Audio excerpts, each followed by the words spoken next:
What if the self isn't a prison, but rather a doorway to understanding that it doesn't exist? Perhaps the way out from a separate self isn't changing your actions or even your concepts of the self, but something far simpler. We tend to think of ourselves in concepts or thoughts and ideas of our body, of our life, the way we live, the people around us, and who we are in relationship to that. So it's easy to understand that when people start trying to disassemble this sense of self and become something larger, they do that through the mind, because the thoughts are the things that seem to be the most obvious problem. But when you look at this a little bit closer, you'll realize that the thoughts are just the effect of something that goes deeper than that.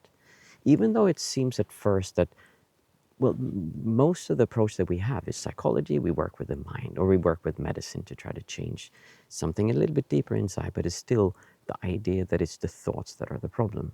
If you look into non-duality and very spiritual practices, they believe that if I can just change my concept of who I am, then the self would disappear. Or if I could just stop my thoughts, just stop those thoughts. If I could just stop my thoughts, then I would have no suffering. There would be none of this friction, distortion inside of me that makes me feel bad.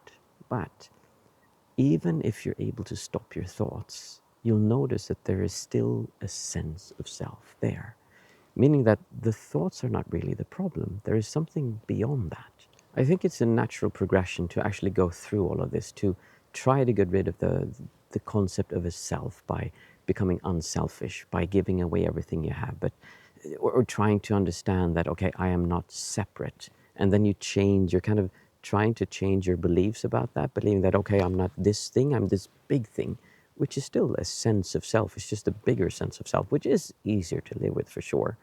And giving away things and not holding on to things tightly is a good start to let go of, oh, I am this thing that needs to be protected. But even if you do that, there's still going to be something that is causing you to feel that there is something in the center. If you look at what the actual problem is, it's not these thoughts, it's how you feel inside from those thoughts. The way that I usually describe it is that there's a sense of a pressure to the outside world. There's a sense of, I am here and I have a pressure towards this. I don't like this, or I want this. So there's a tension, a friction. I call it distortion. In Buddhism, it's called dukkha, or suffering, meaning that the sense of self is created by this feeling of pushing against something or pulling something towards you. But even when you look beyond that, meaning that those are the big things. I push against poverty, against mistreatment of other human beings, of animals, or when people behave in a bad way towards others. It's common to have an aversion towards that for most people. But even if you could go beyond that, you'll see that there is still a feeling of something there. And you can go so far that you can't even feel that, but there's still a pressure towards things on the outside world, because those are just the big things. Beyond that, you have a preference. I don't want to say preference. You have a feeling that I like this color better than that color. When I'm in a cold environment, I feel more pleasure than when I'm in a warm environment, or the other way around. I don't like being wet. I like being wet. There's all these things that create a sense of pressure, sometimes very comfortable pressure, but it's still a pressure that creates a center point. So rather than seeing the self as a concept, it's actually a real, tangible feeling that you can feel inside of you, that is constantly there. And why would we want to take that away? Because in many ways that makes sense. That is something that we can protect. That is something that can make us live a happy life, that can make us have good choices in life, and that could give us a fame and fortune, and living life in such a way that you can experience more. So in and of itself, there's not really anything wrong with the effects of that.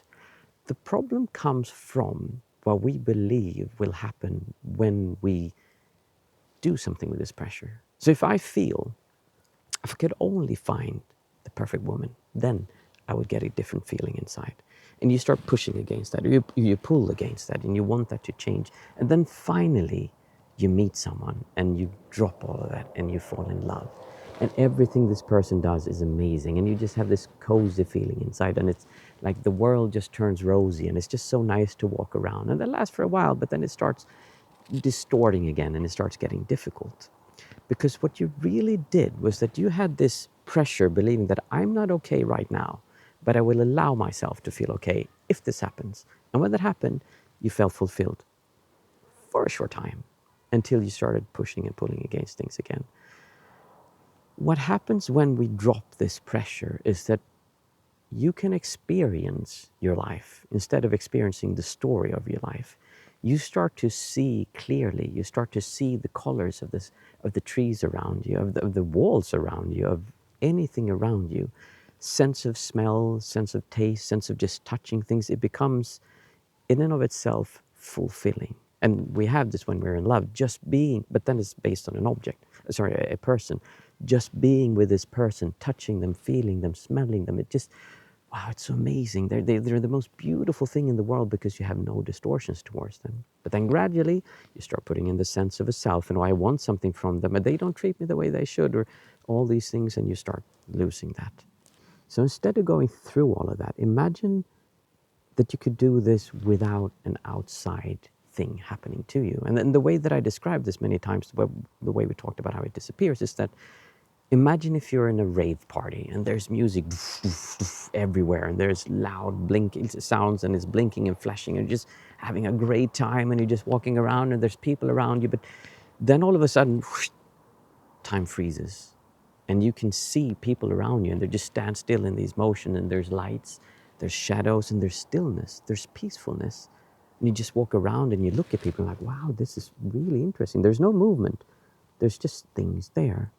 And then you just walk around and you look at things, you touch things, you have sense, and there's things you can smell. You might drink a drink and this tastes a certain way. But there is no sense that the world around you is moving. It's just there. Everything is still. Compared to when everything was moving and there was all this thing happening, this pressure against you, now all of a sudden everything is still. And you can clearly see for the first time what it all looked like. It's not that distraction that came from all the sound and music. That's the same thing that happens when you drop away this sense of self that comes from the pressure or the distortion towards things outside and inside of you. It's like you freeze time and you just experience reality. And in many ways, time is a big part of it because time feels like it stops. It's not really that time stops, it's just that we have such a skewed perception of time that we feel like time is moving. It's just here. It's just now. It's just this moment of being alive. That's the only thing you experience. So instead of seeing the self as a concept, we start seeing the self as a sense of self. And it's not a problem that you have ideas that, okay, this is my body and I can move this. I can't move this, because you might start thinking, okay, I'm going to move this tree over there. And you start running off to all these like crazy things that can happen from that. Instead, focus on how the sense of self is feeling. To connect with this sense of self is actually quite easy when you start understanding the nuances of it. It's not this huge shift you need to make. Instead, it's just small, gradual changes to your perception, or your way of using your perception, I should say. And one of the first things that you'll notice is a term that is commonly used called gratitude. We try to feel gratitude towards the world outside. If you can see the difference between gratitude and appreciation, which might seem like the same thing, that would be one of the first steps that you could take towards letting go of the idea that the self is a concept and see that it's actually a sense of self. If you want to learn more about that, I made this video here where I go into great detail about what the difference is between gratitude and appreciation and how that can help you dismantle this sense of self.